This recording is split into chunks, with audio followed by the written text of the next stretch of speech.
back to Rating the List, where we review, discuss, and reimagine popular movie lists objectively. We're your hosts. I'm Jerry. And I'm Brad. And on this episode, we'll be exploring number 36 from Sports Illustrated's The Top 50 Sports Movies of All Time. All right, number 36 is Jerry Maguire. Released in 1996, directed by Cameron Crowe, and starring Tom Cruise, Cuba Gooding Jr., and Renee Zellweger. Big-time sports agent Jerry Maguire has a life-altering epiphany which leads him on a path of self-discovery to work with fewer clients and develop closer relationships with them.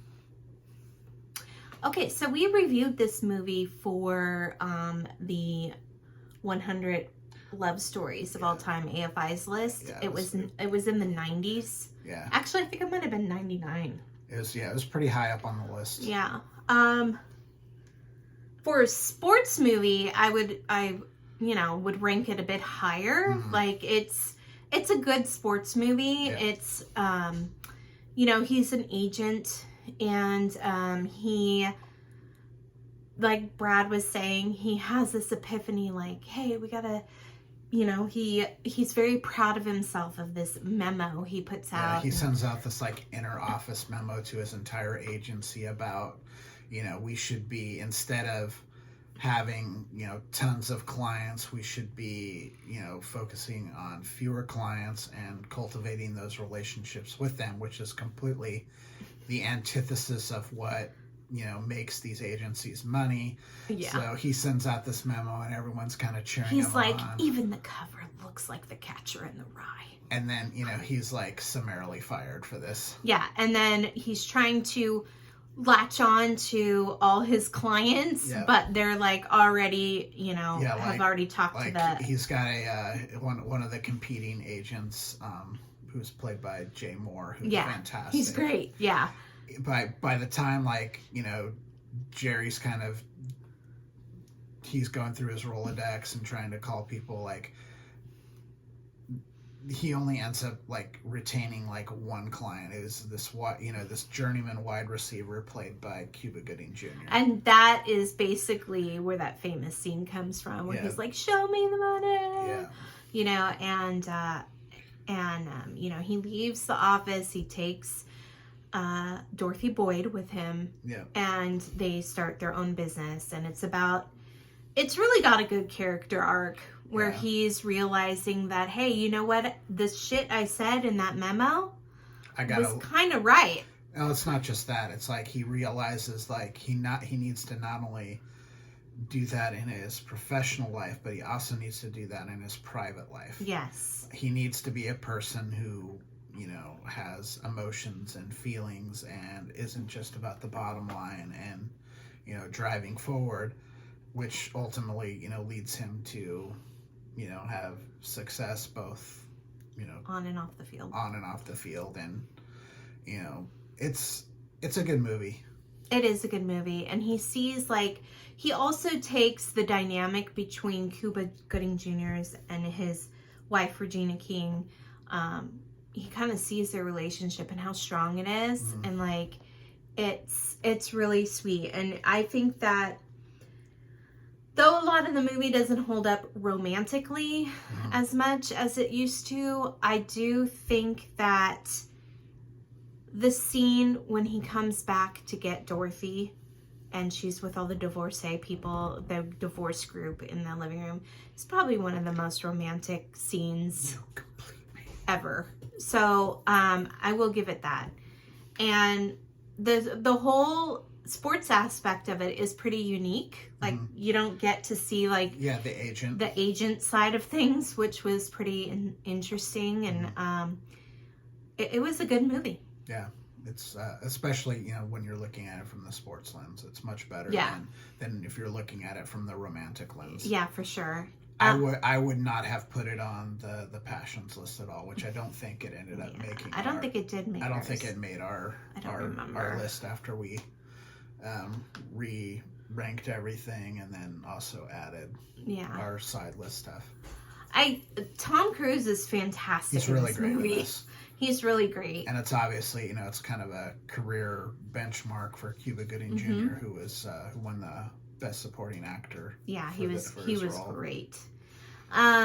And it's directed by one of my personal favorite directors, Cameron Crowe. He's done a lot of movies that I really like. Yeah, she can quote everything from Say Anything. Say Anything is one of the best movies ever. Say Anything and Almost Famous is really good. But anyway, Jerry Maguire is great. It's pretty high on the list. It's 36. Like high meaning close to 1. Well, I mean, that's like middle of that list. It's a list of 50. So that's true. It's like pretty middle of it. It's in the back half. I mean, anything under 25 is like top 50 percentile, and this is not. So that's true. But yeah, it's a great movie. But I don't mind it being on a sports movie list. No, it's a great sports movie. It's really funny.